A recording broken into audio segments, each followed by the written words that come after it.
connaissez peut-être le célèbre syllogisme d'Aristote. Tous les hommes sont des mortels, or Socrate est un homme, donc Socrate est mortel.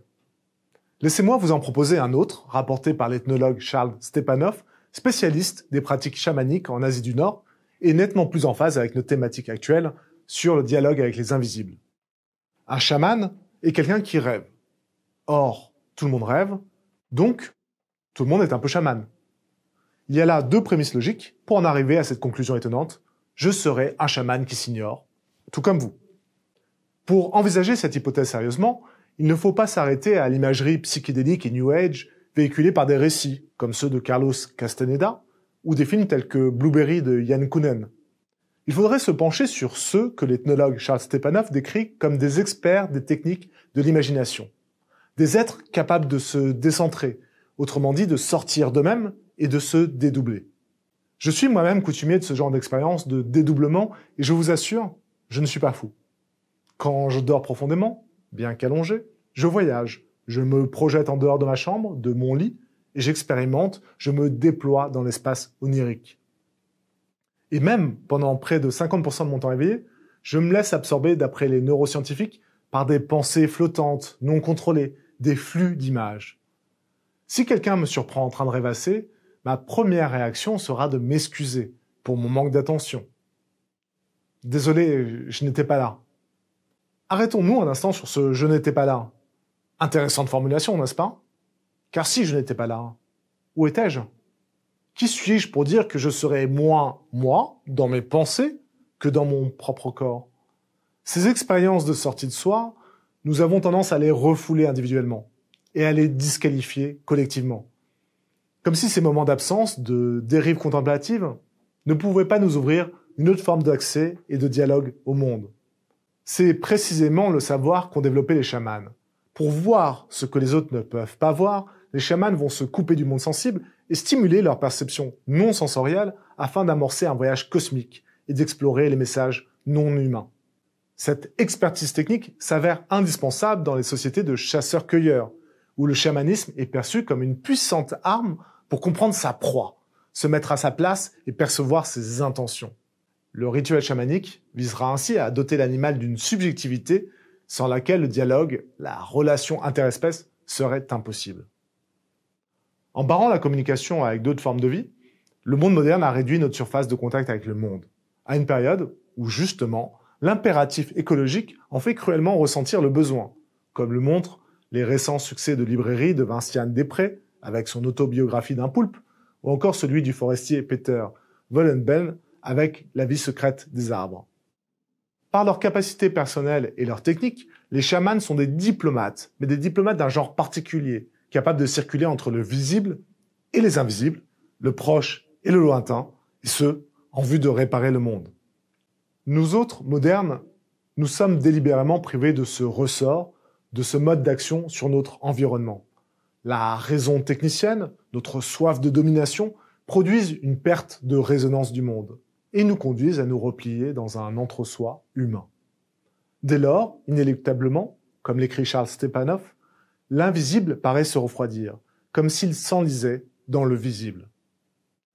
Au-delà de leur intérêt anthropologique, les pratiques chamaniques nous révèlent en miroir une détérioration de notre capacité à nous projeter en dehors de nous et à nous considérer, et nous et le monde, depuis un autre espace que l'ici et le maintenant, grâce aux techniques de l'imagination. Notre héritage philosophique en est l'une des causes. Aristote, nous l'avons déjà étudié dans la première séance du Forum des Humanités consacrée à la thématique du rêve, avait de sérieuses réserves sur le fait que Dieu communique avec les hommes à travers leur activité onirique. Il doutait de notre capacité d'entreprendre des voyages cosmiques. Puis, le dualisme de Descartes avait conduit à séparer le corps, lieu des émotions, à l'esprit, siège de la raison, mais aussi à dresser des murs entre le réel et les illusions, la vérité et le faux. De façon sommaire, on pourrait dire qu'après Aristote, les hommes ne communiquaient plus qu'entre eux, et qu'après Descartes, ils se coupaient de toutes les voies à l'intérieur d'eux qui n'étaient pas celles de la raison. Aujourd'hui pourtant, le dualisme cartésien est remis en cause. Les neuroscientifiques ont pu observer grâce à l'imagerie cérébrale que la distinction entre imaginaire et réel n'était pas aussi pertinente qu'on l'imaginait. tout comme celle entre l'émotion et la raison. Corps et esprit sont indémêlablement liés. Lorsque je regarde un film où je vois des hommes et des femmes en train de fumer, de manger, j'active moi aussi les régions ciblées du cerveau nécessaires à la réalisation de ces mouvements. L'imagination est donc action. L'imagination est donc mouvement. L'imagination est circulation. Elle est indifférente aux frontières entre le vrai et le faux, le réel et l'illusion. Elle forme un pont. Lorsque je simule, j'agis. Or, nous autres modernes, nous avons décidé d'euphémiser notre puissance d'imagination. Pour les modernes, l'imagination est considérée au mieux comme une source de divertissement avec l'industrie du cinéma, les romans ou les jeux vidéo, au pire, comme une perte de temps et d'énergie. Hormis à un âge où c'est encore admis, c'est-à-dire l'enfance, l'imaginaire, le rêve, la rêverie n'ont pas d'utilité sociale. Cette disqualification prend ancrage, selon Stepanov, dans une division sociale de l'imaginaire qui a vu apparaître un corps spécialisé auquel la communauté a confié le soin du dialogue avec l'invisible. À charge, pour ces spécialistes, de rapporter de leur fréquentation des mondes de l'esprit des visions qui seront ensuite fixées dans des images, des représentations, c'est-à-dire externalisées, codifiées, stabilisées.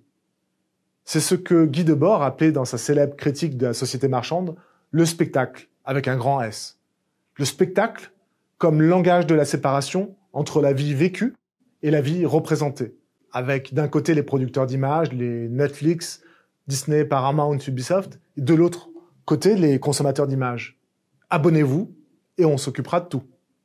Grâce aux révolutions technologiques et à la maîtrise de l'art narratif, l'industrie du divertissement est capable de nous fournir des expériences immersives incroyables, qui nous épargneront tout travail. Il n'y a pas mort d'homme, me direz-vous. Certes, mais cette division du travail nous amène insidieusement à cesser de faire chauffer le muscle de l'imagination exploratoire, celui où le participant invente, crée l'histoire, et nous invite à nous en remettre à un imaginaire guidé, paresseux. Pas besoin de vous faire un dessin, je crois que vous comprenez. Stepanov pose en introduction de son ouvrage une question. Comment régule-t-on l'accès à l'invisible ? À ce stade, nous serions tentés de renverser la question et de dire que traduit la quête obsessionnelle de notre organisation sociale pour la visibilité, pour la transparence, la communication totale, la publicité de soi. Visibiliser son pouvoir, c'est invisibiliser ses ennemis.